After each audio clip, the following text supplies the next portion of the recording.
My CEO wife thinks every guy who marries her just wants her money. Anything over $100, and I have to report it to her. But because I love her, I'm okay with being the man behind her career. On the day of the car accident, she denied my $3,000 surgery request. She said, "Do you know $3,000 is what many people live on for a month? I'm not earning money for you to leech off me." Without timely surgery, my hand ended up permanently damaged. Just after getting off the operating table, a childhood friend of hers, who just returned from abroad, posted a photo on social media. It showed a $5 million watch with the caption, "Some little girl still wants to give me the best, just like when we were kids," tagging Christina. I didn't react like I usually would, with arguments and fuss.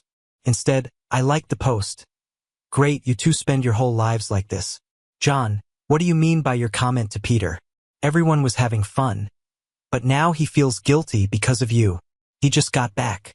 What's wrong with me giving him a gift? We've known each other since we were kids. Can you stop being so irrationally jealous? Is that so? Sorry, it won't happen again." The line went quiet suddenly. Every time we fought over Peter, I'd demand an explanation from her. Even though it always ended badly and I was the one left hurting, I'd still want her to prove something to me next time. This was the first time I didn't argue back against her questioning. She didn't realize this accident made me rethink our relationship. I hung up before she could respond. After deleting that comment, Christina's call came in. This time, her tone had softened. "I'm not blaming you. Anyway, where are you?" "The hospital." "Okay, you probably can't afford a cab, right? I'll come to get you."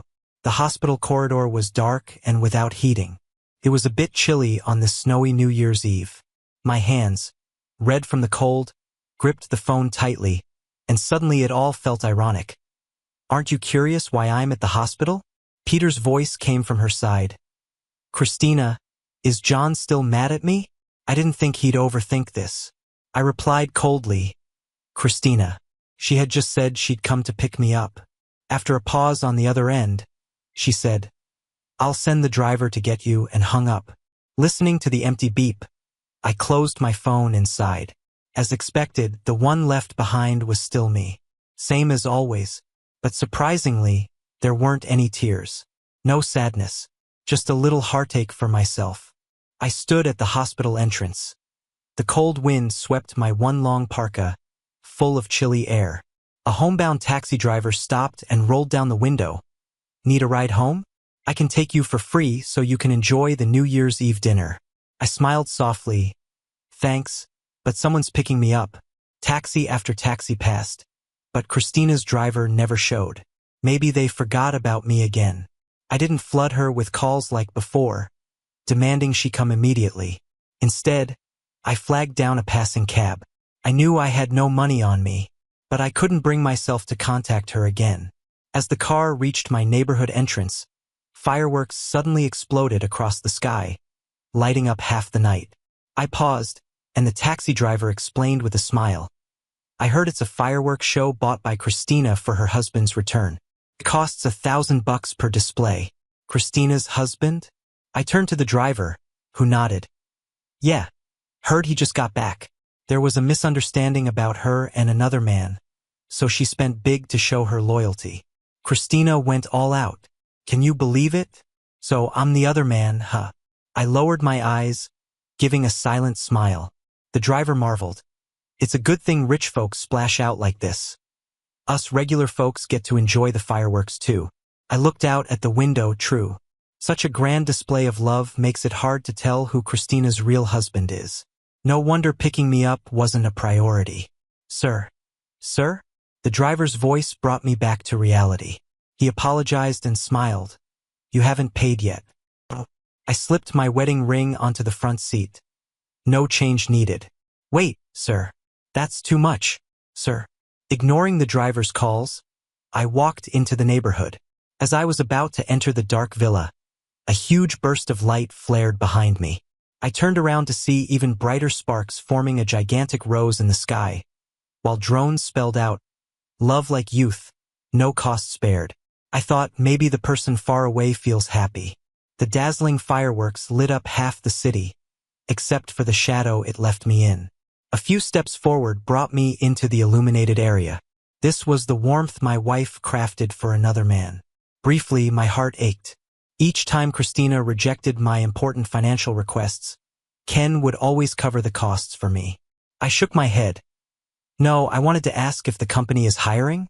It took a good 5 seconds of silence on the other end before Ken spoke. Incredulously, "You're coming back? Thought it over?" "Yes." Ken and I started a company together after college. When business was booming, I met Christina through a partnership meeting. She was the one I had a crush on since university. Those were beautiful days. Christina had a sensitive stomach and only ate more when I cooked. She slept poorly, finding deep sleep only in my arms. For her, I agreed to her request to give up work. Ken often warned me against surrendering my career, especially at a time when our company was growing strong. He'd constantly paint the picture of our skyrocketing business, with me eventually turning into a billionaire entrepreneur. But back then, I just smiled and said, for her, I'd give up everything. I handed all my shares to Ken, putting heart and soul into caring for Christina. I kept finding myself abandoned and helpless time and time again. Of course, I lacked that. Ken raised his voice a notch. "Are you serious? Are you saying that just 'cause you're mad at her?" I laughed. "I swear to you. Then if I want to set up an overseas branch, I need someone like you who's pioneering. Want to go abroad together, bro?" "Absolutely." "Awesome. Then hurry up and take the IELTS. You only need a 6. I'll stick with you. We can leave by next month." After hanging up, I dug out the dusty IELTS practice papers. I should have taken it long ago, but then I met Christina. My English is just okay, so I have to start working hard now. My body felt weak after the recent surgery, so I sat in my study with Tiger Balm on my temples, working on essay structures. Because my right hand lost its function in a car accident, I practiced with my left hand over and over. Before I knew it, I had fallen asleep at my desk. In a half-dream state, I heard something outside the door. "You sure John won't mind me taking you home?" Then Christina's slightly tipsy voice. "No, he just begged me not to leave him." "Hey, Christina, be careful." A shout rang out, and the study door burst open, jolting me awake. Christina was leaning against Peter, arms wrapped around her waist, smelling of alcohol. I looked up from my desk. "You guys are back?" I rubbed my eyes and yawned. Peter let go of Christina, looking panicked. "Sorry, John. Christina drank too much. There were no cars around, so I brought her back." "Oh, thanks a lot." I didn't question what Christina's chauffeur was doing. Instead, I chuckled, patted his shoulder. "Your face is red from the cold. Thanks for bringing her back." Peter was stunned.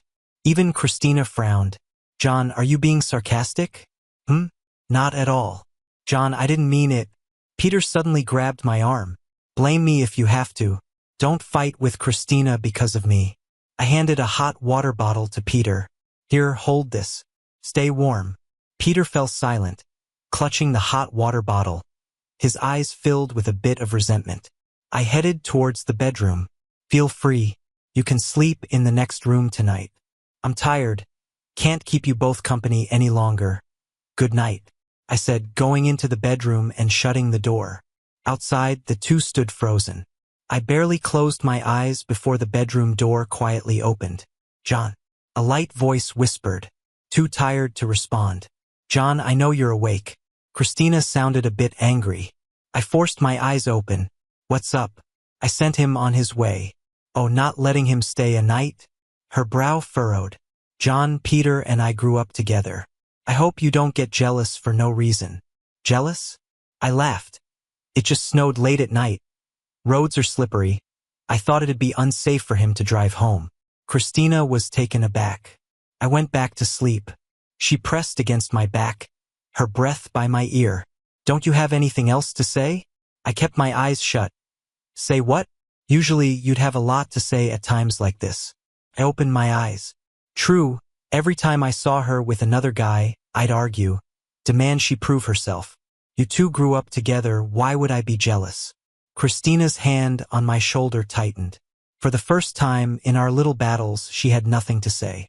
In my half-asleep state, a hand slid across my stomach. I shivered and quickly caught it. No, I don't want to. She held me, but it's been so long. I clenched her hand.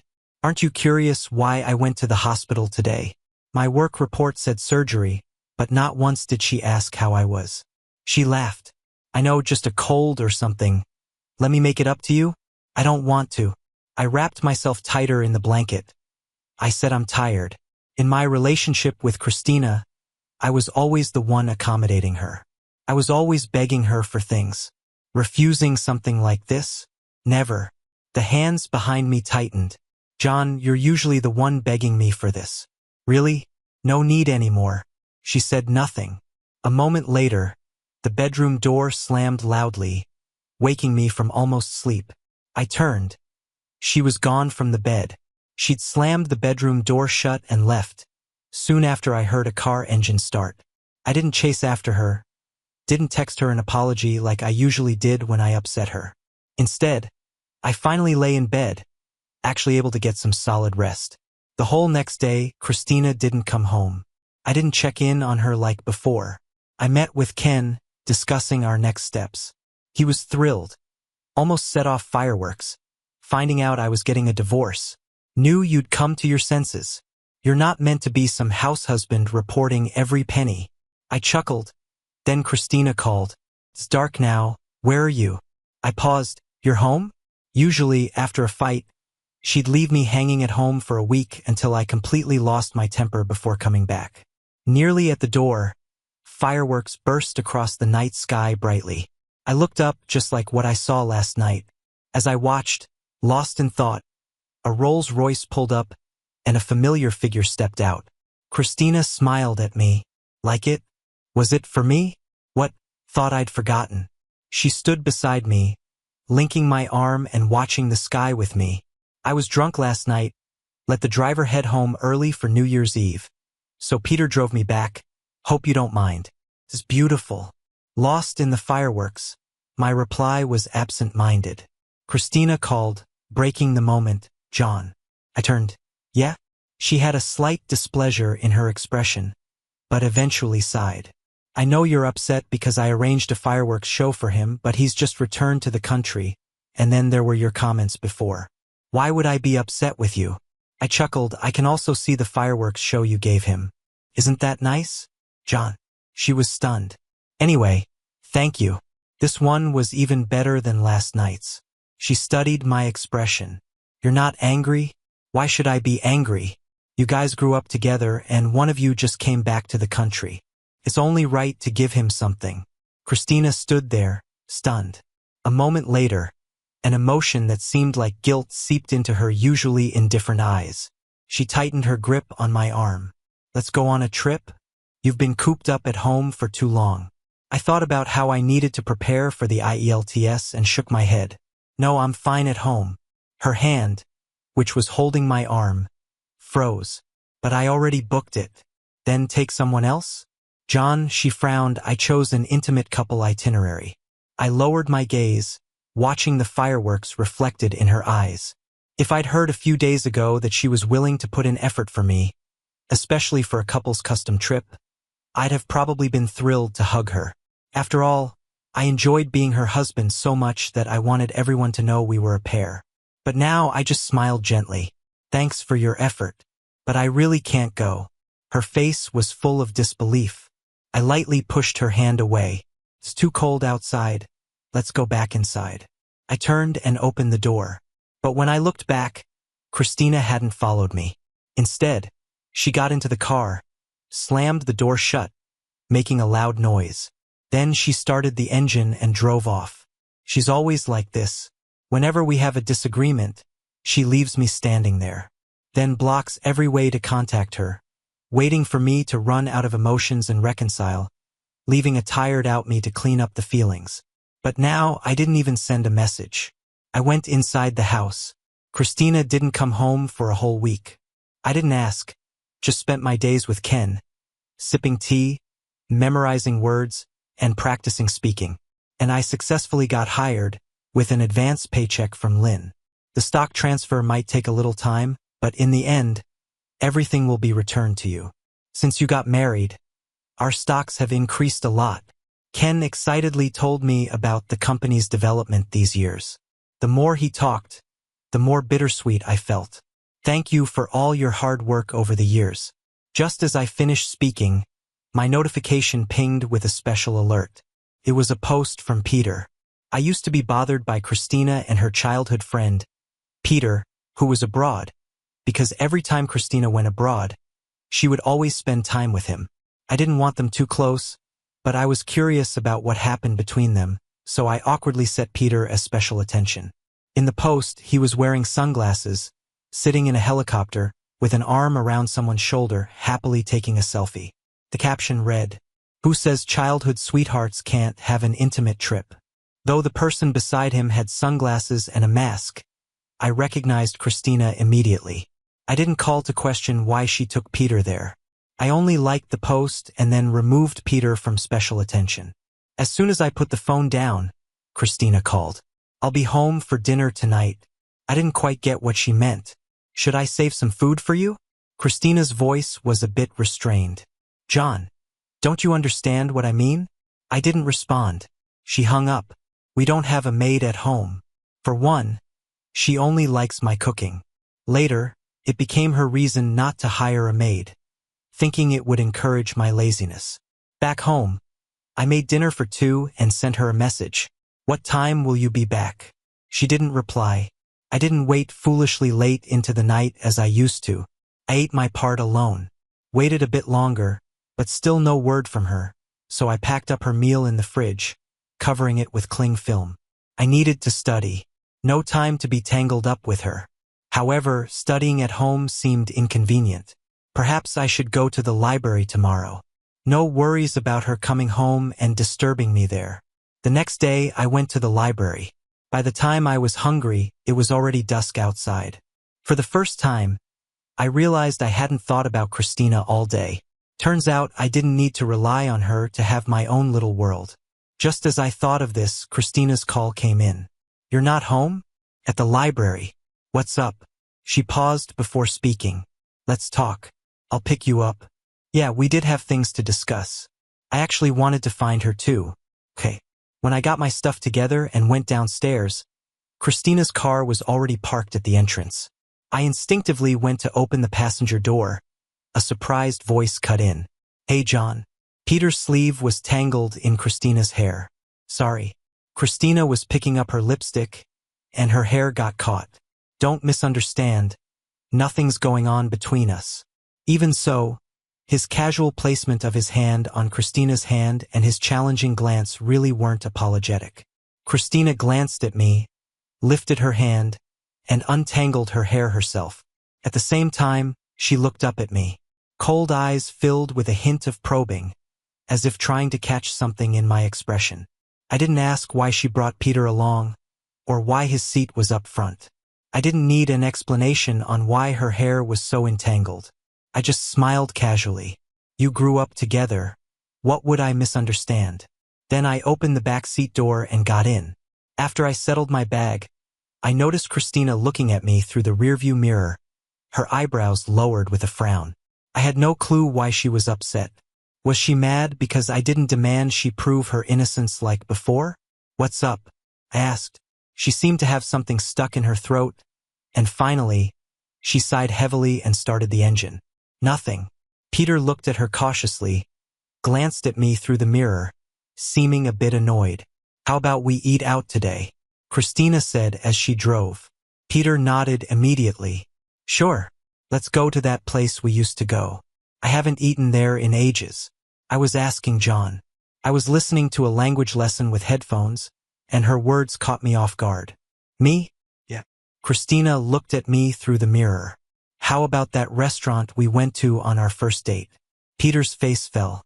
I shrugged indifferently. "Whatever." Christina continued looking at me, maybe waiting for more words. When I didn't say anything else, she sighed softly and gripped the steering wheel, a bit agitated. Peter gently touched her arm. "Christina." "Shut up." Christina yelled under her breath. I was stunned. It was the first time she got mad at Peter, especially after not seeing each other for so long. Peter let go of her arm and looked at me angrily through the mirror. Then he suddenly held his head, wincing. Ouch, my head. I noticed Christina's hand pause. What's wrong? Is it acting up again? Peter's frown deepened. I don't know, it just hurts. Christina, can you take me to the hospital? Going to the hospital meant taking a detour. The nearest one is kilometers away. Christina looked at me through the mirror. But, ouch, Christina, I can't stand it. Christina gripped the wheel tightly and slammed on the brake. John, get out. Just like every other time. Between Peter and me, I'm always the one left behind. But this time I didn't throw a fit. I just opened the door and got out. Oh, okay.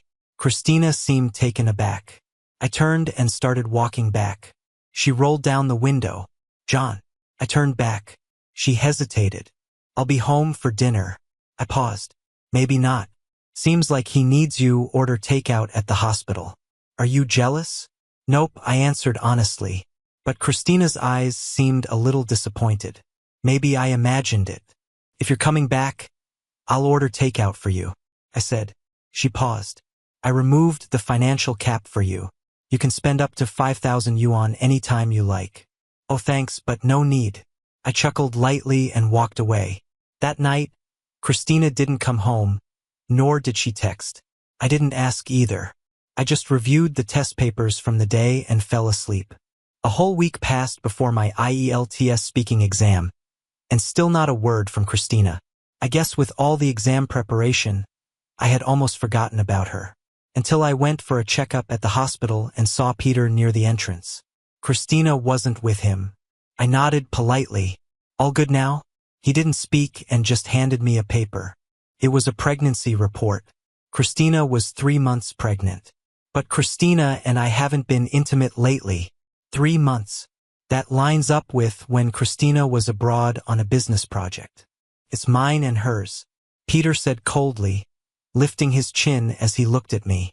I think you know what to do. You know who Christina will pick between you and me. I laughed a little, my eyes stinging as I looked at the stability noted on the report. Peter snatched it back, hiding it behind him with a sheepish smile. Back so soon? Christina turned and looked at me. I looked back, feeling empty. Christina. I usually called her Christina. Only in the early business days did I use Christina.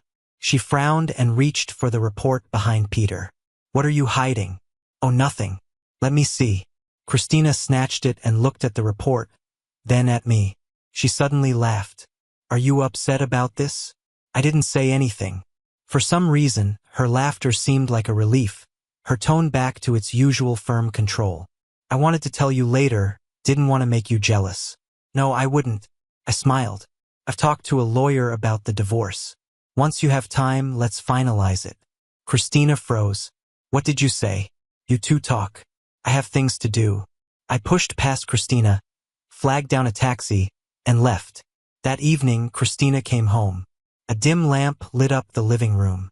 I was drowsy on the couch when the door opened, instantly waking me up. She stood at the entrance. I heard you got into an accident. I'll come with you for a checkup tomorrow. It's been ages since my car accident. She just found out. If she had even a little bit of husbandly care in her heart, how could she not know by now? No thanks, I have plans tomorrow. But I want to go with you, she said, sounding a little anxious. I shook my head. It's really okay. I headed towards the bedroom. As I walked by her, she grabbed my hand tightly. After 3 years of marriage, it was the first time she'd held my hand that tightly. After seeing that prenatal test paper, you really have nothing to say? I wasn't sure what she wanted to hear. What am I supposed to say? Her hand trembled a bit, and Christina's voice was shaky too. What about what you used to say? Before, if I saw a prenatal test paper, I probably would have gotten furious, smashed things, and had a huge argument with her. I sighed. Is there anything useful I can say? John. As I tried to leave, she quickly pulled me back. The prenatal test is fake. I just wanted to make you mad. I silently pushed her hand away. I turned and took my medical record from the drawer and handed it to her. But it's true that I can't hold a pen with my hand anymore. The record slipped from her hand once she saw the latest page. The other day, I needed $3,000 for that, I said calmly with no resentment. as if it was something that happened ages ago and wasn't a big deal. It got delayed, and I lost the use of my right hand. Now I'm a lefty. Seeing me holding my phone with my left hand, she started to tremble. She knew the delay was because she rejected my application. So all these days you've been punishing me in this way? She looked at me with red eyes. I shook my head. It's in the past. Don't overthink it. A trace of despair appeared in her eyes. Don't overthink, it was something she'd always said to me. But I wasn't trying to argue through this phrase. It was just heartfelt. I turned and closed the bedroom door. Lying in bed, it took a while before I heard footsteps fade away. I had an IELTS exam the next day, so I closed my eyes and quickly fell asleep. The next day, after the exam, Christina was waiting at home for me, which was rare. When she saw me, her eyes were a bit red. John.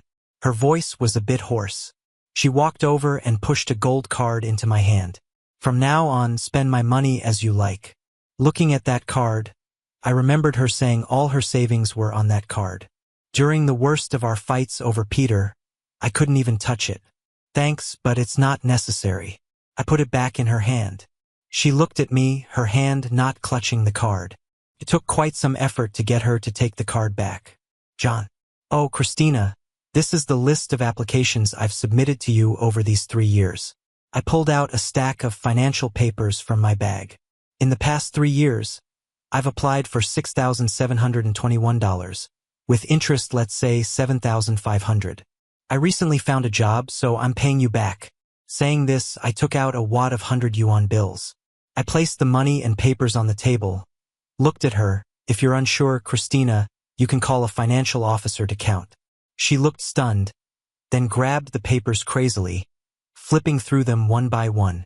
Each clearly stated the date, amount, and purpose with a financial stamp on it. She kept looking at the stack, nearly despairing, clenching it in her palm. All this time, have you only applied for this amount? Yeah. In 3 years, she spent less on me than Peter's return gift. Yet, she was always worried I was bleeding her dry. She sat on the couch, her whole demeanor suddenly looking worn out. I sat beside her, and she quietly said, barely audible, I'm sorry. It's okay. I placed the divorce papers in front of her. Christina looked up, shocked at the sight of the papers. I stood, you can think it over. I'll come back in 3 days. I said this and walked out. Where are you going? Oh, I've rented a place. Planning to move out today. But isn't this your home? Christina stood up suddenly. I glanced around, it used to be, I guess. She seemed taken aback. Looking around, she realized all my things were packed away. With red-rimmed eyes, she held on to me. How could you leave without telling me? Who let you just go, no notice? I looked at her, but I've been packing for 2 weeks. Had you paid a bit of attention, you wouldn't think I was deliberately hiding anything. Her hand froze. 2 weeks ago, she was spending time with Peter. John. Her voice trembled. There was never anything between me and him. I just love you too much. Everything I did was so you'd never leave me. I never thought of separating from you. Peter is just my brother. Those things with him were just to upset you. I pried her fingers off one by one and turned the doorknob. Think it over and sign it. Otherwise, I'll see you in court.